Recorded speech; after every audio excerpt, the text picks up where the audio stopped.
You're listening to the Cyberwire Network, powered by N2K.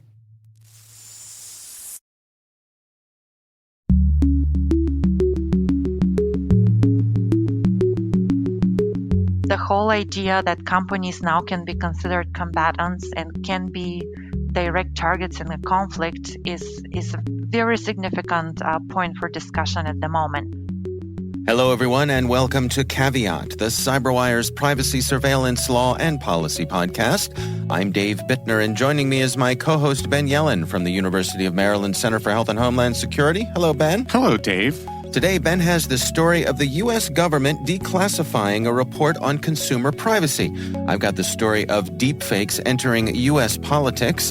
And later in the show, my conversation with Dr. Bilyana Lilly, discussing her co-authored paper for CyCon, Business at War, the IT companies helping to defend Ukraine. While this show covers legal topics and Ben is a lawyer, the views expressed do not constitute legal advice. For official legal advice on any of the topics we cover, please contact your attorney.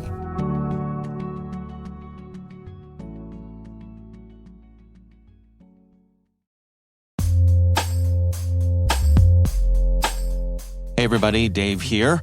We love what we do here at the Cyberwire and are proud to be able to provide news and insights that top leaders and decision makers rely on every day. We'd like to give a huge thanks to our many sponsors that make all of this possible and invite your company to join them in reaching over 250,000 unique listeners and 50,000 readers each week. Find out about opportunities to bring your brand and messages to the most influential audience in cybersecurity. Visit thecyberwire.com/sponsorship and join in on the action.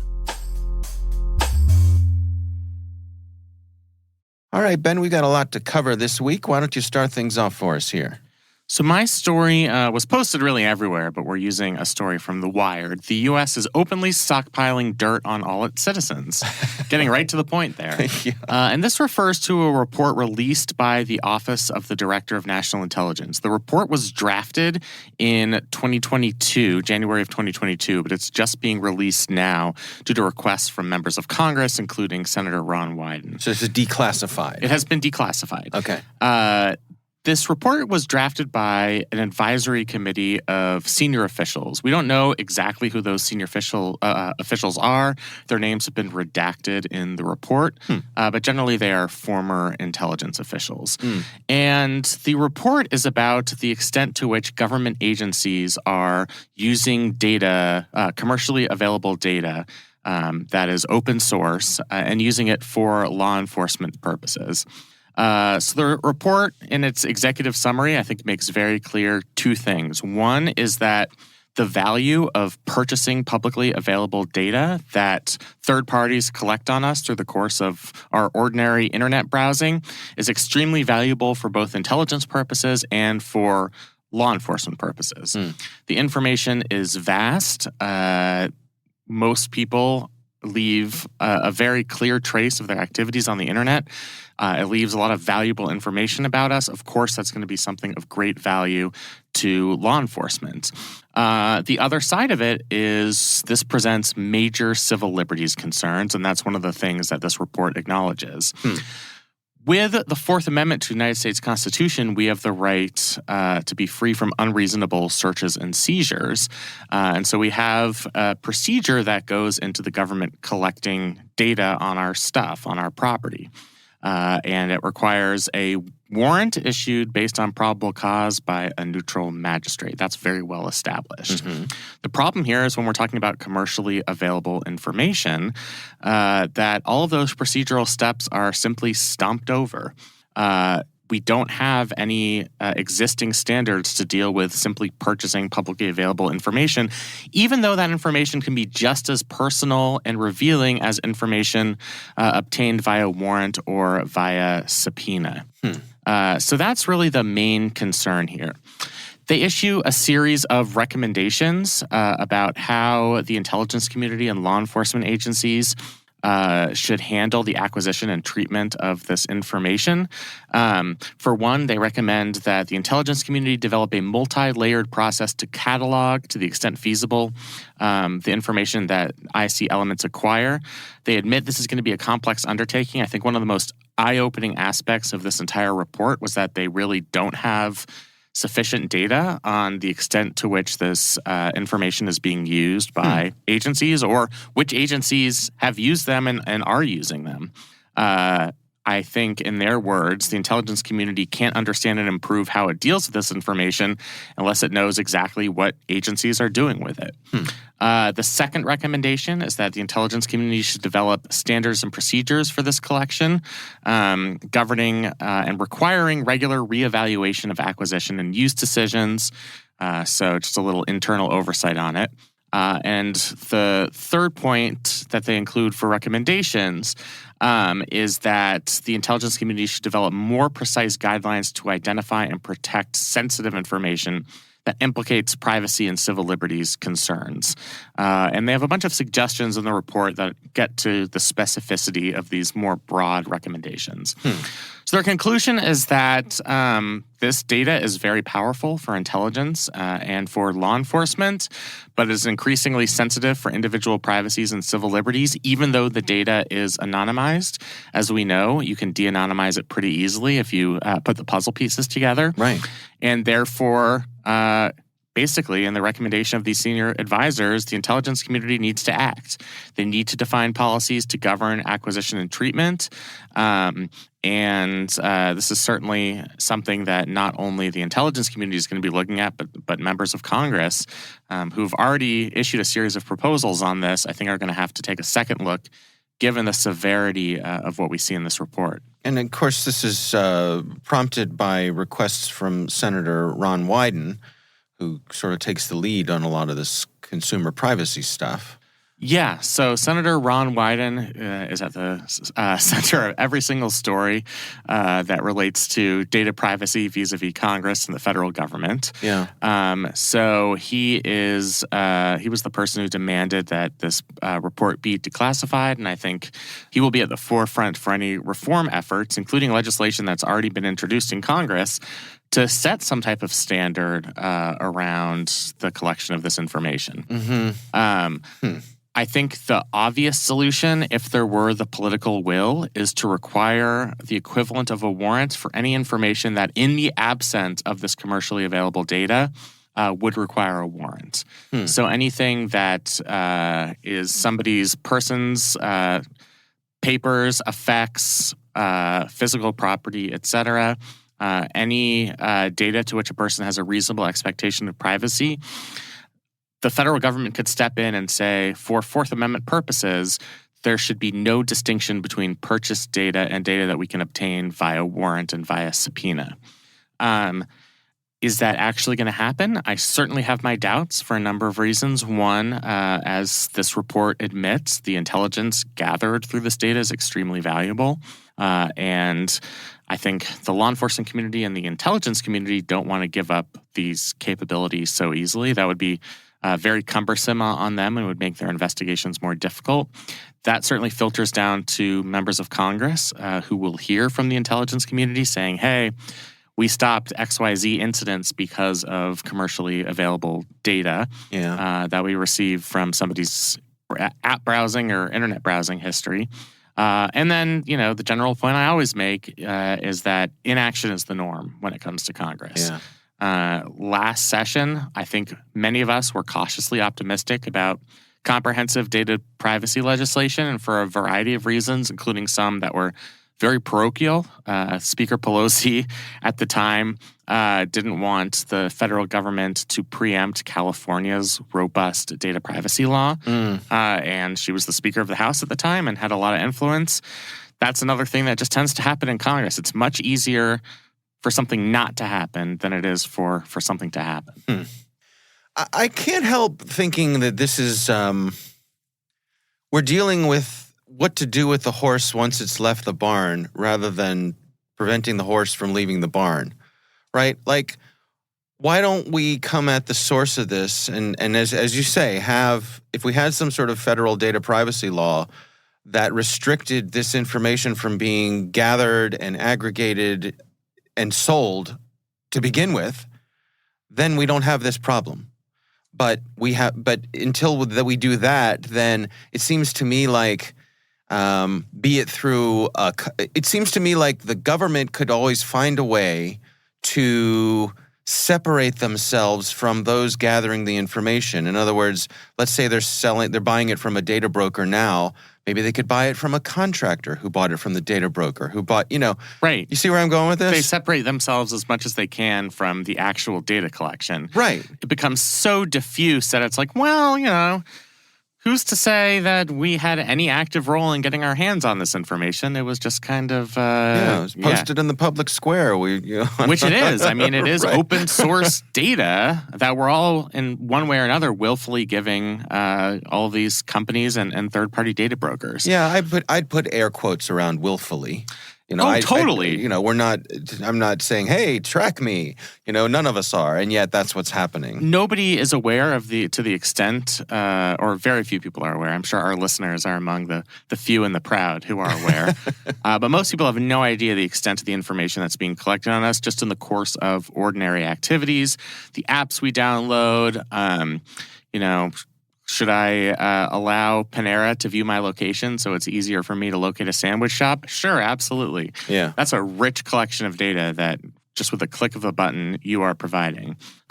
So there's the fact that people don't really know what data is being collected. And then the fact that even the intelligence community itself isn't really aware. They don't have any institutional knowledge of the extent of the collection that's happening inside the government. So we're just flying completely blind here, both as consumers and as government agents. That's why I think the first step really is some proper oversight here, where there's mandatory reporting of key statistics in terms of which agencies are using this data, something measuring the volume of the data being collected. That's certainly a valuable first step. But as you say, I mean, one of the problems with all of these issues is by the time anyone's actually paying attention beyond Ron Wyden, Right. So, other members of Congress, the general public, the Wall Street Journal, Wired, by the time they're paying attention, not to mix metaphors here, but the cat is already out of the bag. We're already doing this at a very large scale. Yeah. And this makes me think of what's happening in the world of AI, where we're having these kind of high-level conversations about the ethics of it and how far is this really going to go, all of those really important conversations. But in the meantime, the technology is proliferating. More and more people are using it, and we might blow our chance to actually get a handle on it and prevent the absolute worst outcomes. So it's certainly something that worries me, that our legal system and even our media is just behind the reality of what's already happening. Is it plausible that members of Congress may be being lobbied by federal law enforcement agencies to say, hey, look, we don't want to lose this capability? I think they absolutely could be lobbying some of these intelligence agencies.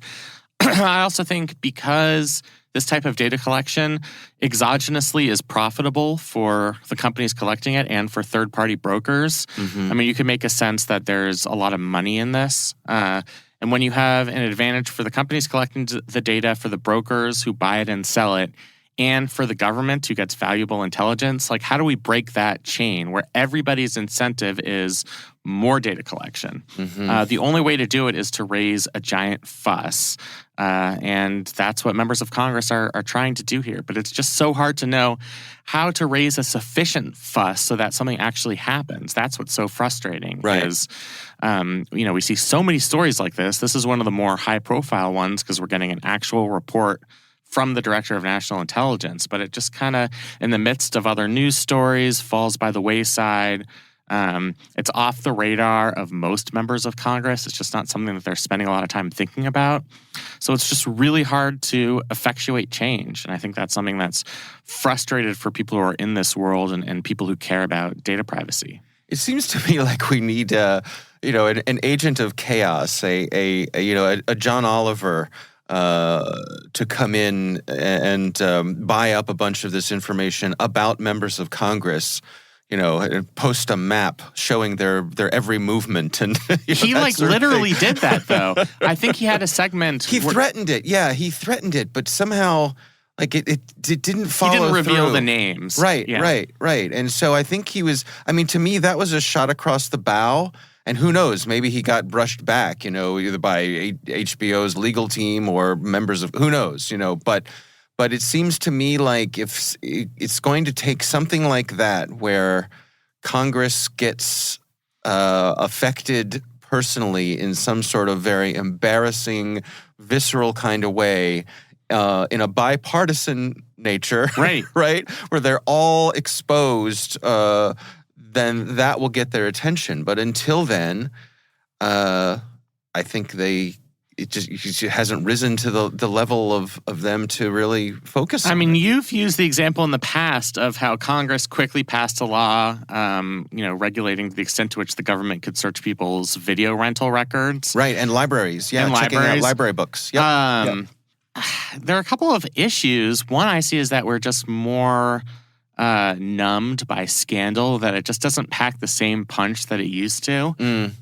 Just given everything we've gone through in recent political history. Right. And just our media landscape is different. There isn't like a Walter Cronkite that's going to just read the news that everybody's going to trust on this. Everybody gets their news from different sources. It's very ideologically biased. And even if there was some bipartisan expose, so much of its impact would depend on how it's being covered. And if it's being covered as like a political hit job by John Oliver, right, then maybe it has the reverse effect, and it motivates lawmakers to hunker down even more and be resistant to giving into this mob. So right.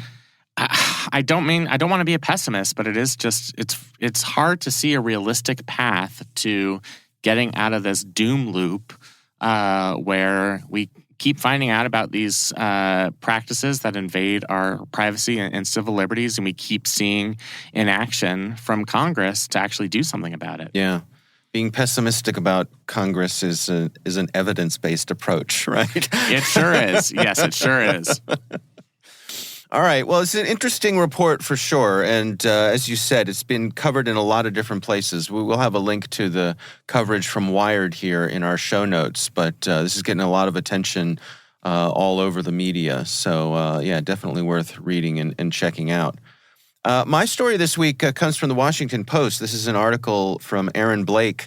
And it's titled, "DeSantis Ushers in Our Fake Images in Politics Nightmare."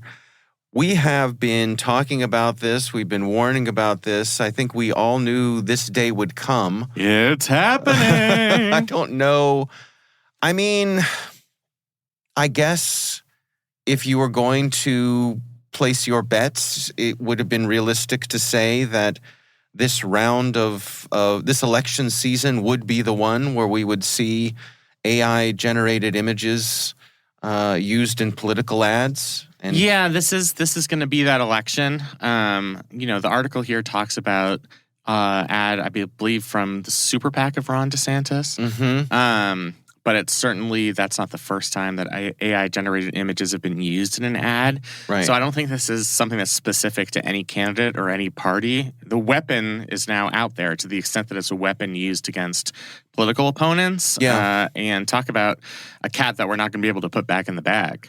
Right. So the details here is that according to this report, the DeSantis campaign spun up an ad, a TV ad, and it has images of Donald Trump and Anthony Fauci hugging. And of course, as we know, Governor DeSantis from Florida is running against former President Trump for the Republican nomination for president. And this is a very heated competition. These two are going at each other. There's lots of name calling. The gloves are off. Sure. Right? And so this image, which the DeSantis campaign would think would be to their advantage, because folks on the Republican Party, folks on the right, of course, Dr. Fauci is not popular. Nope. And so to have, to say the least, so to have an image of former President Trump embracing Dr. Fauci, literally, which leads to the figurative notion of it, could be damaging to former President Trump. And the fact that this is being done so blatantly in a high-level campaign here, they weren't trying this out on the lower levels, right? They went straight to the high-level campaign and are doing this without shame, or they're just going for it. Here we are. Yeah, I mean, I think there are also some distinctions with this particular ad versus other instances where we've seen AI-generated images in political advertising. So here the images look, I mean, I've seen them, they look more realistic. It's certainly plausible. If you look really closely, you can tell that it's AI-generated, because Fauci kind of looks like a cartoon version of himself.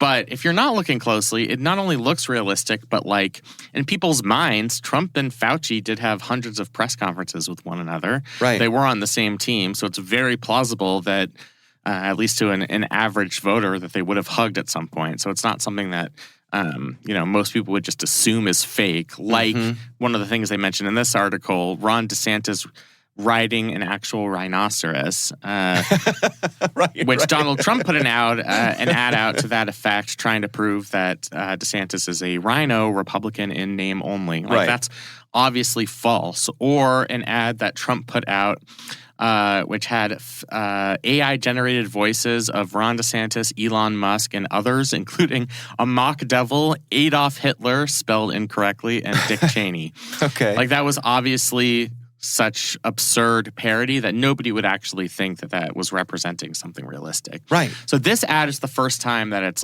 something plausible, it's something that's well done, and there is no transparency. So there's no disclaimer at the bottom of the page saying this is AI generated. This image is AI generated.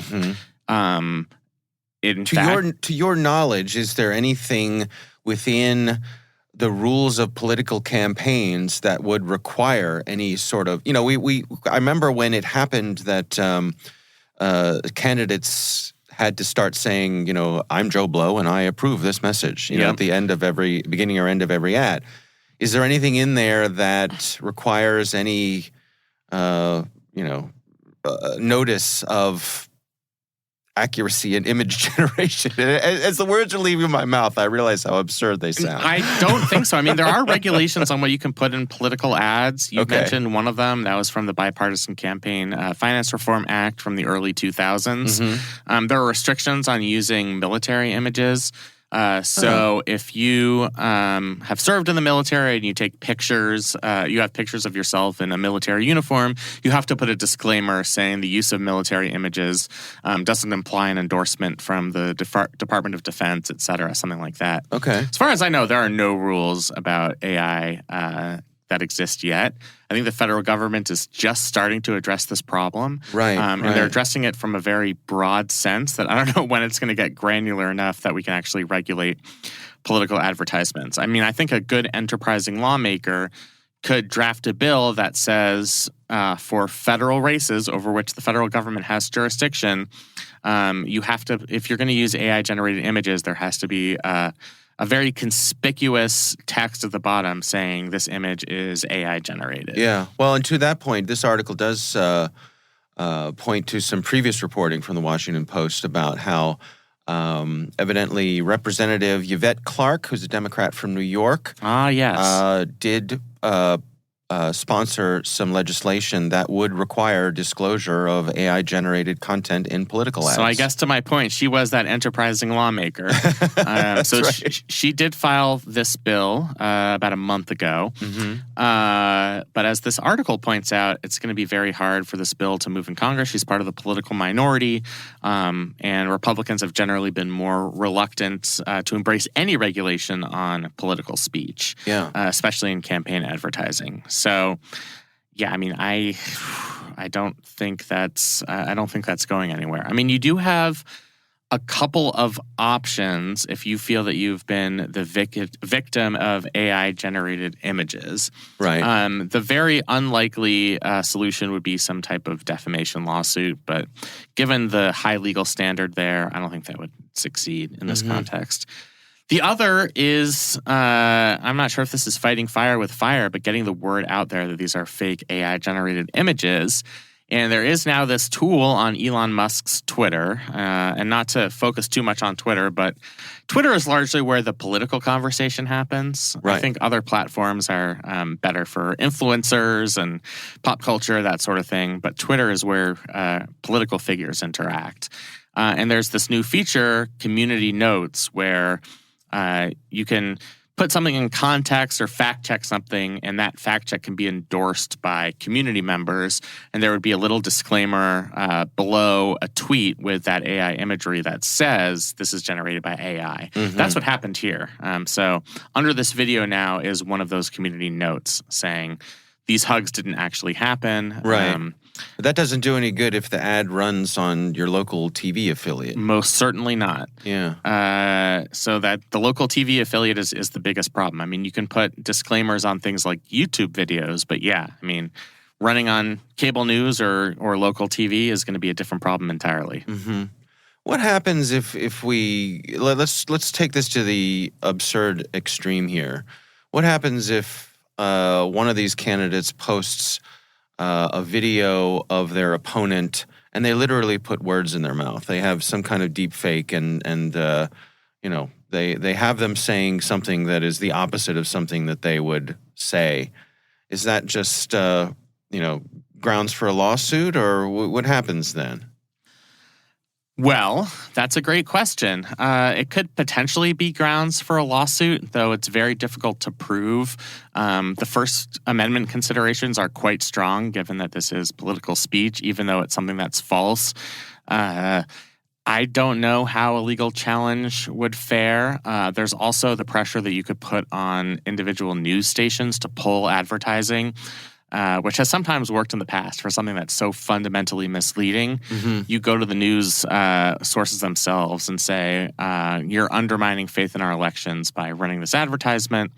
And occasionally that works if you put enough pressure on them. So that could happen too. But I don't think we're far off at all from things like deepfake showing up in political advertising. I mean, AI-generated voice is getting so much better than it used to be. Yeah. Even just a few months ago.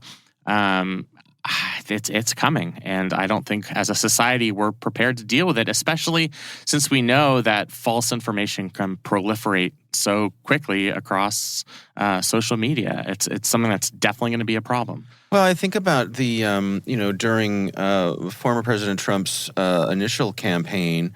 What's the name for the tape when he was in the bus? You know, the Access Hollywood tape. Access Hollywood tape, right? So, in a situation like that where he was not on camera, you know, it was a remote, like a wireless microphone recording.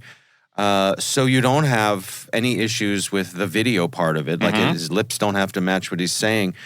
Even just a few years after that happened, it's the Wild West of catching someone on a hot mic. You could have them say anything, right? And obviously, you know, the Access Hollywood tape didn't keep President Trump from becoming president, right? But I mean, you could ruin somebody's political career if it's believable. Right. You know, the other side of the coin is it adds a layer of plausible deniability for the candidates. Because even for something they did say, they could say, that could have been AI generated. We saw that with Elon Musk in a lawsuit in his capacity as CEO of Tesla, where he made some. Didn't we have a story on this? He made some representation at a public presentation, and then implied to the court that might have been AI generated, even though like actual people were there and saw it.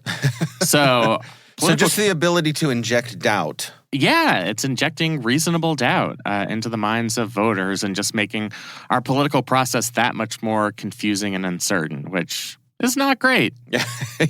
Oh, interesting times. It sure is. All right. Well,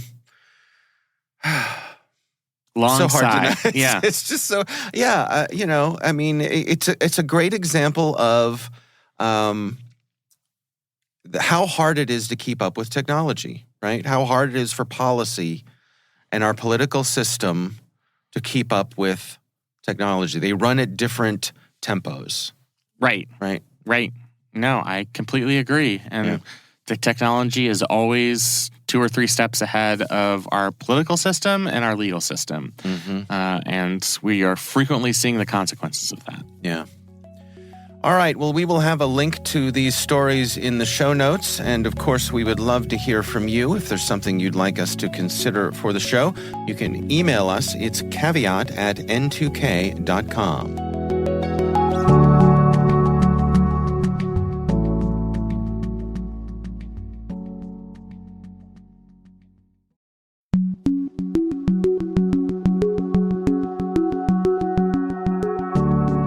Ben, I recently had the pleasure of speaking with Dr. Bilyana Lilly. We're discussing a paper that she co-authored for CyCon. It's titled Business at War, the IT Companies Helping to Defend Ukraine. Here's my conversation with Dr. Bilyana Lilly. We chose to write on this topic already back in September of last year because my co-authors and I noticed how there were several companies that were in the news and their contributions to Ukraine were discussed. And a lot of the cybersecurity community has been writing about the cyber dimension of the war in Ukraine, and they have covered the contributions of foreign companies. And one of the reasons why Ukraine managed to stay online for that long is because of the contributions of foreign IT companies. But we couldn't find one research or article that systematically analyzed the contributions of different companies, categorized them, and also assessed the risks and benefits for the different companies from providing these contributions. And I got really curious about this topic, and I also wanted to understand, why are companies helping? Why now? Because this whole massive support was so overt and so instantaneous. As soon as the war started, companies openly started providing support free of charge. And even actually before Ukraine was invaded by Russia through conventional means, there was already conflict happening in cyberspace, and some companies have already been providing assistance for months prior to the conventional invasion. So I was very curious to know, what was the risk assessment of those companies? Why did they decide to help? Were they aware? They were aware of the risks, but despite that, why did they decide to assist so overtly? Can we discuss a little bit of the historical precedent here? I mean, I think about, going back to World War II here in the U.S., when we had manufacturers who would shift from making cars and trucks and things like that to being on a wartime footing and making tanks and jeeps and those sorts of things. Are there any parallels here, or is this really a new domain? Because of the nature of this conflict, because this was a country, a neighbor of Russia, a country that is not a part of NATO, is not a part of the European Union, I think this is a rather unprecedented scenario, and we can draw parallels with past conflicts, but they will be limited. And I think in recent years and recent conflicts, there hasn't been any support that's been provided at that scale. So I would say that from that perspective, the support that has been offered has been unprecedented. And what specifically are we talking about, the types of support that are being offered here? So we looked at a number of companies, about 20, and we only covered publicly disclosed contributions and support that hasn't been, or assistance that hasn't been provided under non-disclosure agreements. And we categorized the different contributions into 3 categories: hardware, software, and cyber services, in the simplest way possible.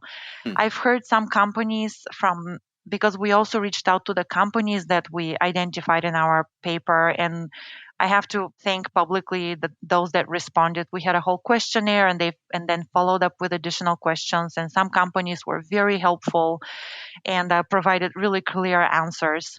Some of them had slightly different categorization of their assistance. For example, they would include also raising awareness about certain threats in cyberspace to Ukraine, but also their clients abroad, clients and partners outside of Ukraine. So we didn't include that category. We also didn't include social media companies, which I just came back from CyCon, which is NATO's conference that takes place every year in Estonia.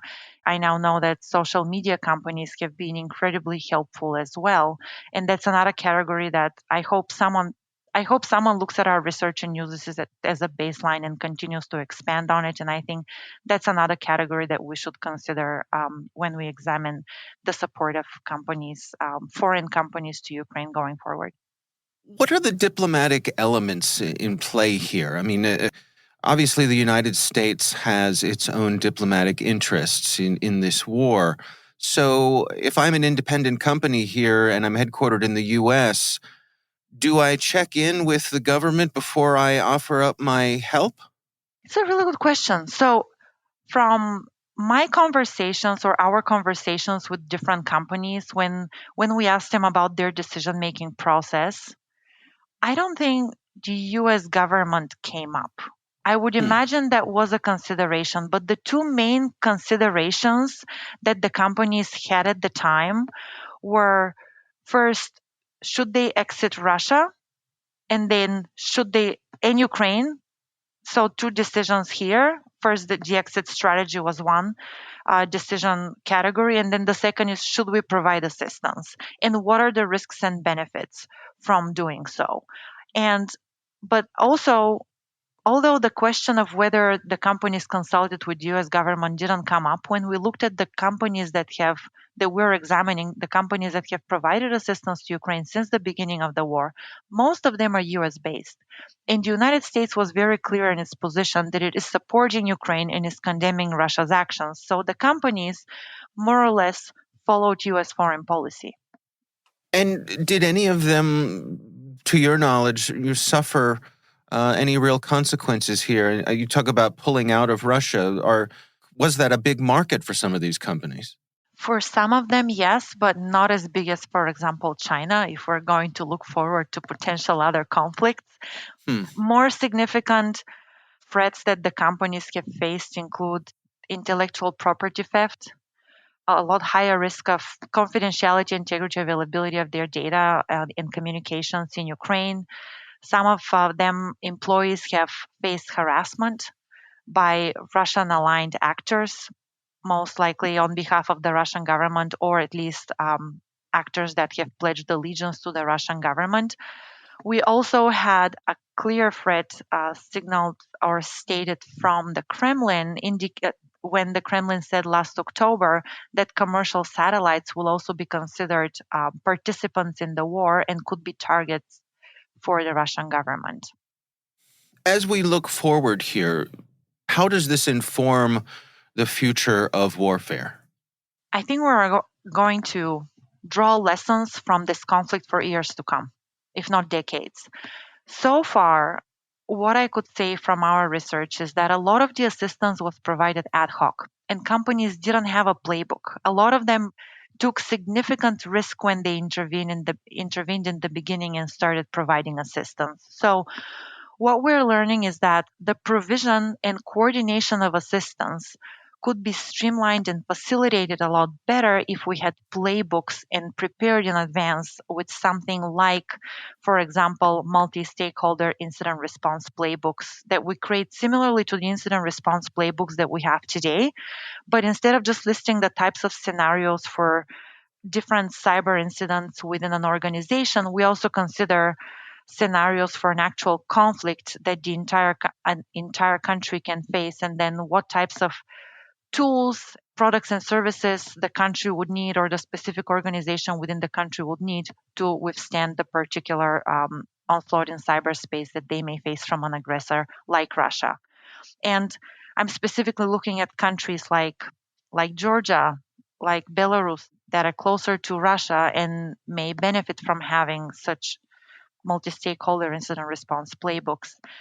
Another area where we're learning a lot, the conflict has accelerated critical discussions about rules of engagement in cyberspace, specifically for private sector companies, specifically in conflict, because we have international humanitarian law, but IHL pertains to states, but it doesn't cover the private sector.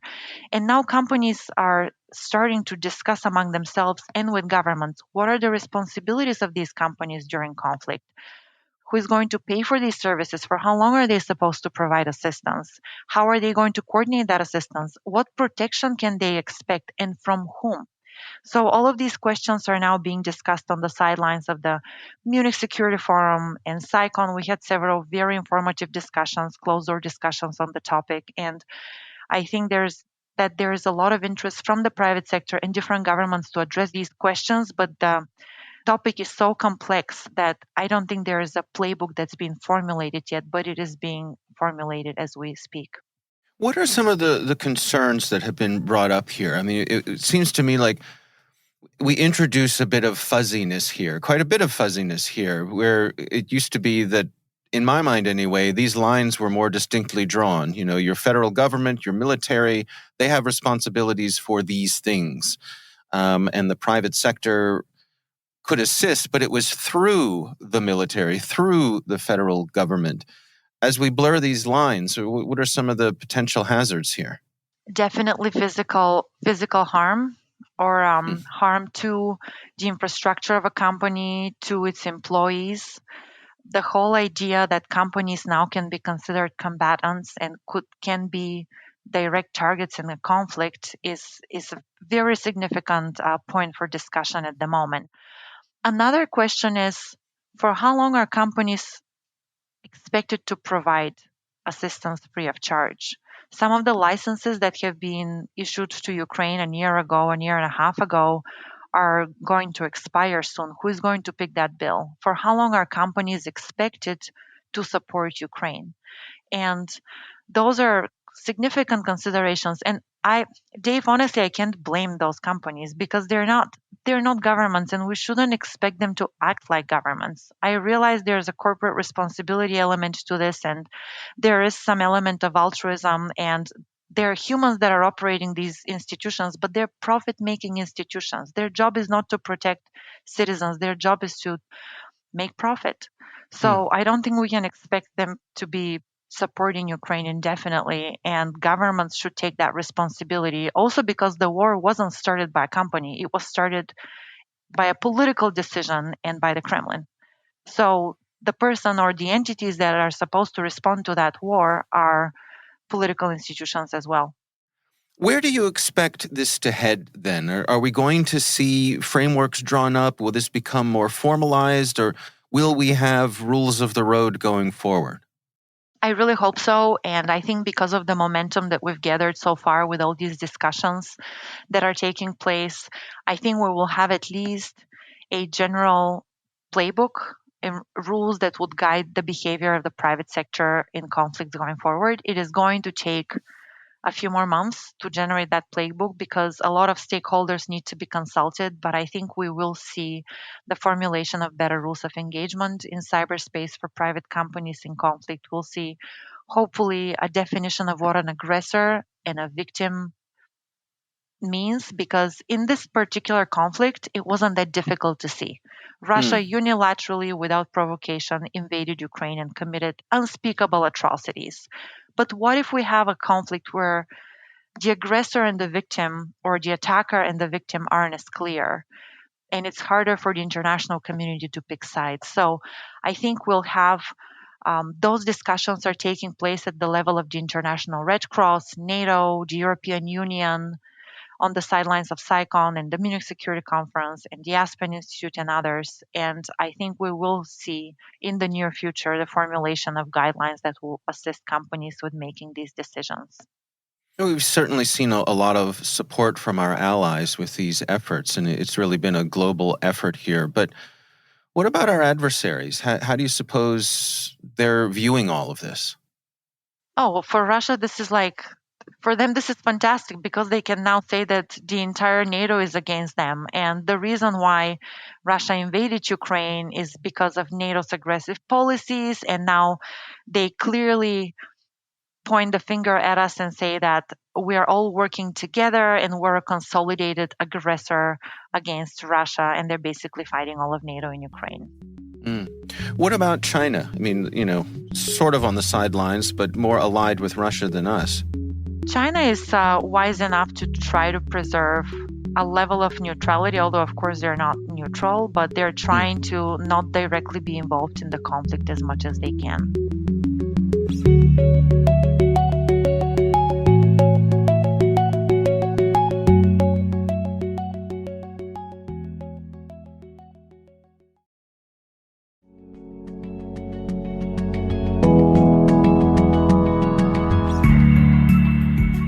Ben, what do you think?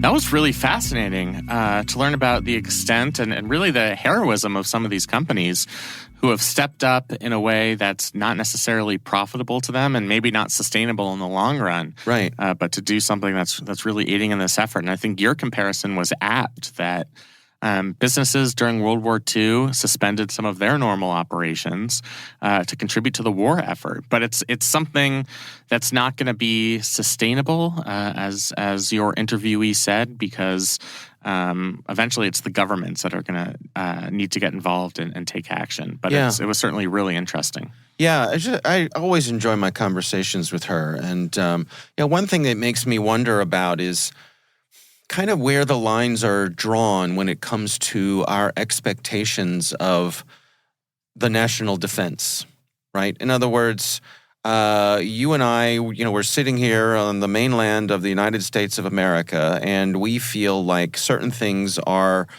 protections come from certain organizations, and those lines are very clear. Right. The military defends our borders, right, and we have an army and an air force and a navy and all those kinds of things. So this notion that we have this realm, this cyber realm, where we are also relying on the private sector to do a lot of the heavy lifting, I think that's an interesting reality. Yeah, it's interesting and it's novel. I think there are some pretty broad implications to it. Yeah, absolutely. All right. Well, again, our thanks to Dr. Bilyana Lilly for joining us. We do appreciate her taking the time.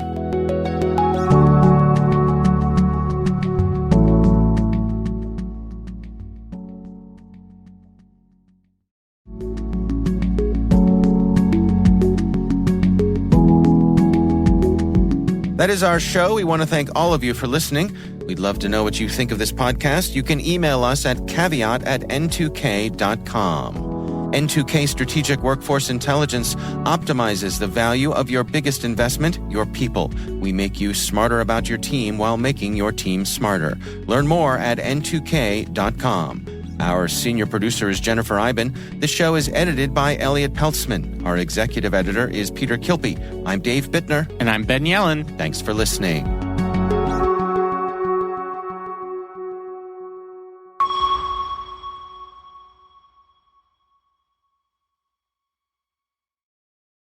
Hello, listeners. We're always looking for ways to improve the CyberWire network to give you an intelligence-driven news experience that saves you time and keeps you in the know on the latest developments in cybersecurity. We'd like to hear your feedback in our 2023 audience survey.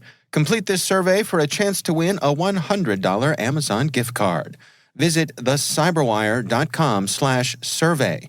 That's thecyberwire.com/survey and share your feedback. Thanks.